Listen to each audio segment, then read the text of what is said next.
teman-teman. Di sini kami dari kelompok 2 dalam pelaksanaan percobaan praktikum dalam mata kuliah pengendalian hama terpadu. Izinkan kami untuk memperkenalkan diri terlebih dahulu. Perkenalkan, nama saya Joel Siregar dengan NIM 24084. Saya Darius Citra Manas Tepu dengan NIM 24086. Saya Grace Deborah Bukit dengan NIM 24085. Saya Raka Rafja Rasid dengan NIM 24104.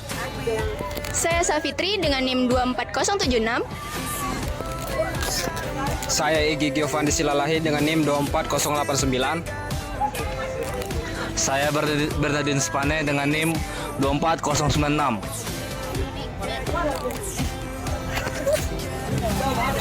Pada percobaan praktikum kali ini, di sini kelompok kami menggunakan komoditi kacang hijau dengan nama latin Vigna radiata L. Dan di sini kami menggunakan hama Bemisia tabaci atau kutu kebul.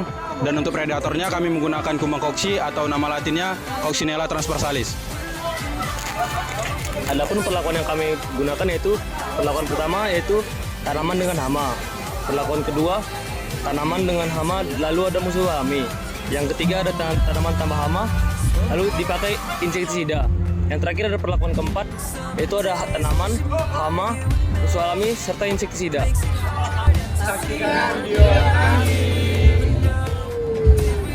Dilakukan sanitasi rumah kasa dengan membersihkan gulma, sampah serta merapikan bagian dalam rumah kasa yang bertujuan untuk menjaga lingkungan rumah kasa lebih steril dan sebagai tempat meletakkan sungkup.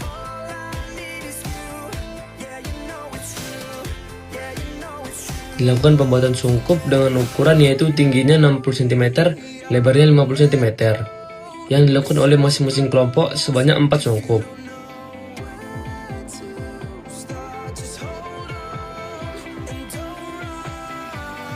Lalu dipotong kain tiel dengan pola yang telah ditentukan.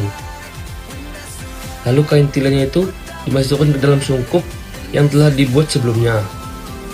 Setelah itu dirapikan bagian tepi sungkup dengan menggunakan paku payung.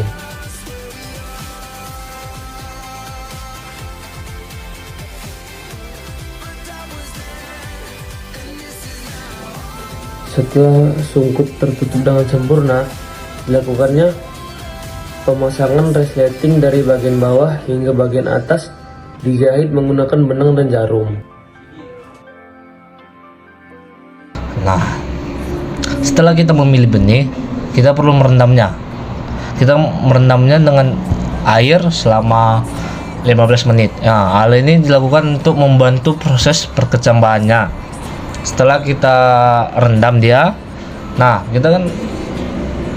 kita perlu melakukan pembuatan lubang tanam. Nah, pembuatan lubang tanam ini kita perlu melakukannya sedalam 3-5 cm saja. Kita perlu memasukkan benih kacang hijaunya sebanyak 2 benih kacang hijau saja ke dalam lubang tanam yang sudah kita persiapkan tadi. Nah, setelah kita sudah memasukkan 2 benih kacang hijau tadi, kita perlu menutup lubang tadi dengan tanah. Dibawa ke rumah kasa dengan cara dilangsir, kemudian disusun dengan rapi berdasarkan perlakuan. Kemudian dilakukan pemindahan sungkup ke dalam rumah kasa dengan cara dilangsir. Masing-masing kelompok memiliki 4 sungkup yang mewakili satu perlakuan. Di rumah kasa, sungkup disusun dengan rapi berdasarkan perlakuan, dimulai dari perlakuan 1, perlakuan 2, perlakuan 3, dan perlakuan 4. Bukan pengisian topsoil ke dalam polybag yang sudah kita siapkan tadi. Kita memasukkan topsoil ke dalam polybag sebanyak hampir penuh. Dilakukan pemindahan bibit kacang hijau ke dalam polybag 10 kg yang sebelumnya sudah berisi topsoil. Untuk setiap polybag ditanam 2 bibit kacang hijau. Masing-masing kelompok memiliki 8 polybag. Baik, pada pelaksanaan praktikum kali ini, di sini terdapat 4 sungkup dan 4 perlakuan.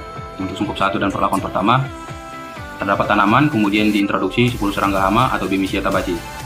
Untuk sungkup 2 dan perlakuan kedua, terdapat tanaman, kemudian diintroduksi 10 serangga hama atau Bemisia tabaci, dan kemudian diintroduksi 5 musuh alami atau Coccinella transversalis.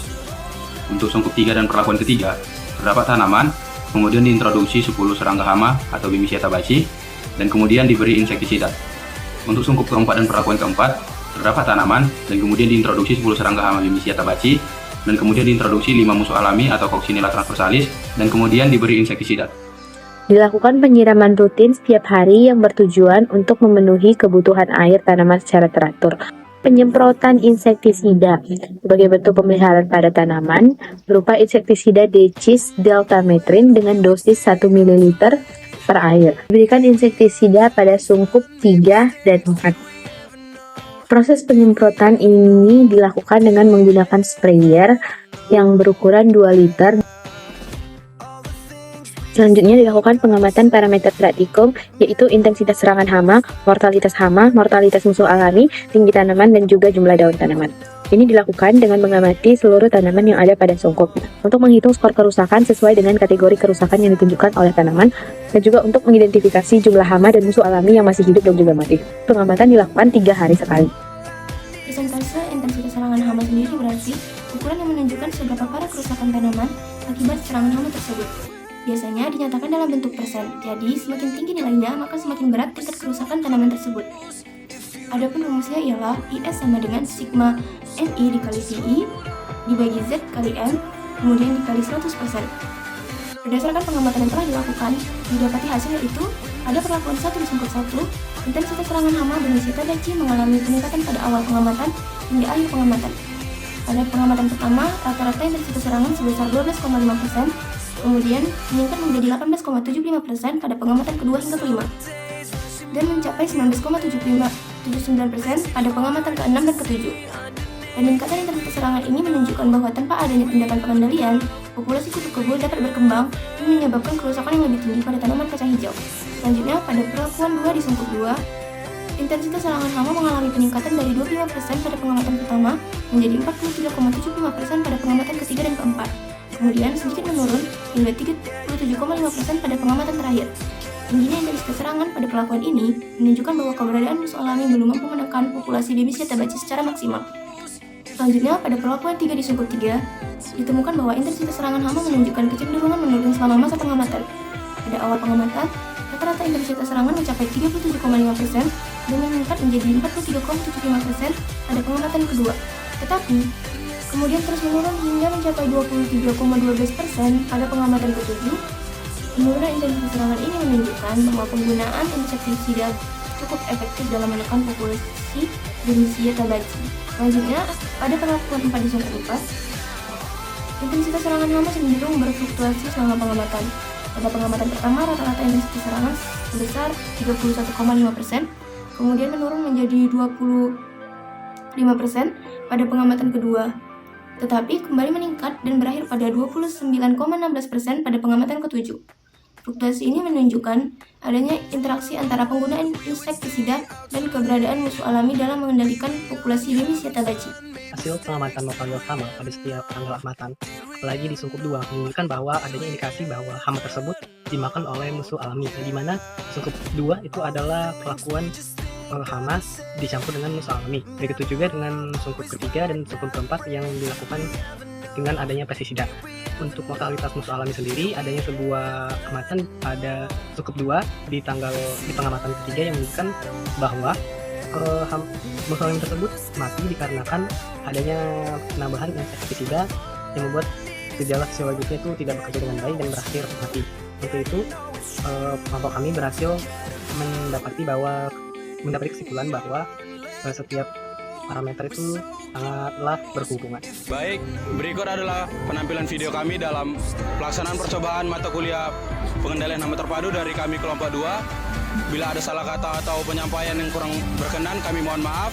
Kami dari kelompok 2 mengucapkan terima kasih.